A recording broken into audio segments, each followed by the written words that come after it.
Today, in Ashdod, Israel, the situation has dramatically escalated following an intense aerial bombardment carried out by coordinated Iranian and Egyptian fighter jets. The city, which has often been considered a vital economic hub due to its ports, industries, and proximity to major defense installations, has now turned into a primary battleground. What makes this strike stand out is not just the sheer power behind it, but also the timing, precision, and layered execution of the operation.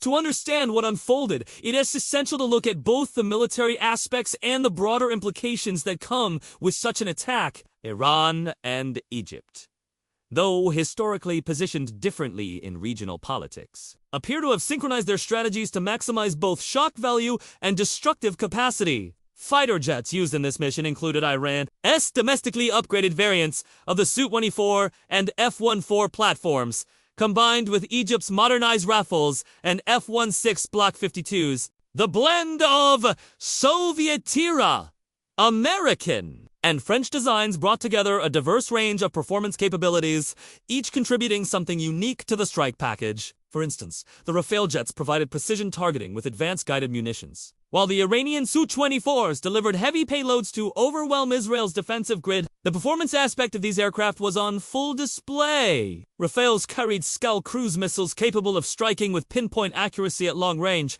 which allowed them to hit hardened bunkers and infrastructure sites deep inside Ashdod, without entering the heart of Israel's most heavily defended air corridors. Iranian F-1 for Tomcats, though aged, were fitted with updated avionics and radar systems, allowing them to escort bombers and provide air cover against any potential Israeli interception. Meanwhile, Su-24s operated as the workhorses of the mission, releasing large numbers of unguided bombs to saturate Israel's Iron Dome and David's Sling missile defense systems, forcing them into overload. Design elements of this assault were clear and deliberate. The attackers didn't rely on a single strategy, but instead layered their approach. Initial waves launched decoy drones and electronic warfare pods, jamming Israeli radars and scrambling communication channels. This misdirection allowed the second wave of strike aircraft to come in relatively undetected, hitting fuel depots, military storage facilities, and key sections of Ashdod's port infrastructure. By the time Israel scrambled its F-35s and F-16s, the attackers had already unleashed their payload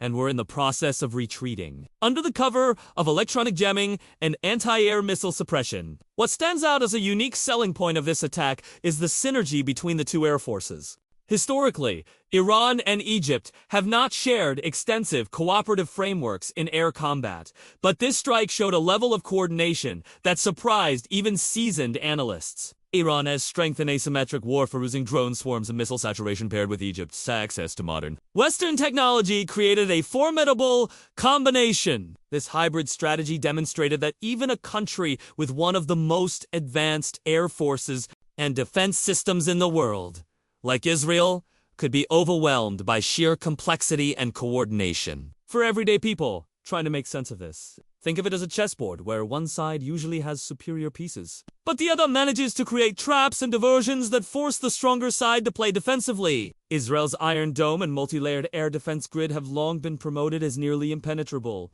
But when attackers combine high-speed jets, long-range cruise, missiles, drones, and electronic warfare, the system gets pushed to its breaking point. On the ground in Ashdod, the conditions today reflect the devastating outcome. Large plumes of smoke rise from hit industrial zones. The port area suffered damage that could paralyze trade and logistics, and residential areas close to targeted military sites have also felt the impact.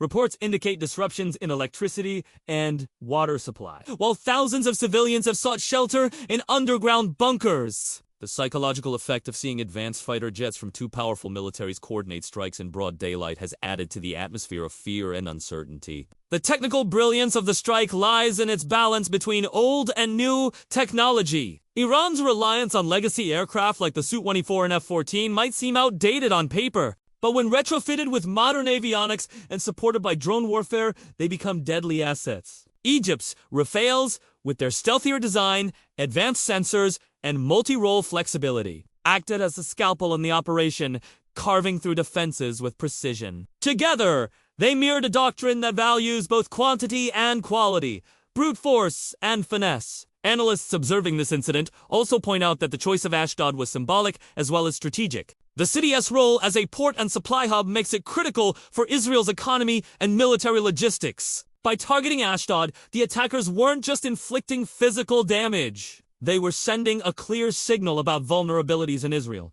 defense structure and about the costs of continuing regional conflicts without compromise. It's worth noting that Israel's immediate response highlighted both strengths and weaknesses. While some interceptors successfully shot down incoming cruise missiles and drones, others slipped through gaps created by electronic warfare. Fighter jets scrambled quickly, but the timing lag showed how difficult it is to defend multiple high-value sites under coordinated attack. This raises questions about how Israel may need to adapt its future defense strategy, possibly by investing more heavily in satellite-based early warning and multi-domain coordination rather than relying predominantly on Iron Dome and air patrols. For viewers who are less familiar with military terms, think of the Iron Dome as an umbrella designed to catch incoming rain. Normally, it works excellently against single or scattered raindrops. But when a massive storm hits, with wind, lightning, and rain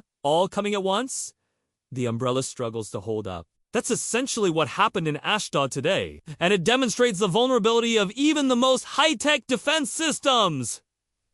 When facing a united offensive strategy, looking forward, this event sets a precedent for the region. The success of Iranian and Egyptian jets working together could inspire further cooperation between states previously seen as unlikely partners. For Israel, it represents a harsh wake-up call, reminding its military planners that its superiority can be challenged, not just by technological equals like the US, but also by regional adversaries, pooling resources creatively. For ordinary civilians, the conditions in Ashdod are grim. Emergency, sirens, broken infrastructure, disrupted livelihoods, and the looming uncertainty of whether more waves will follow hang heavily in the air.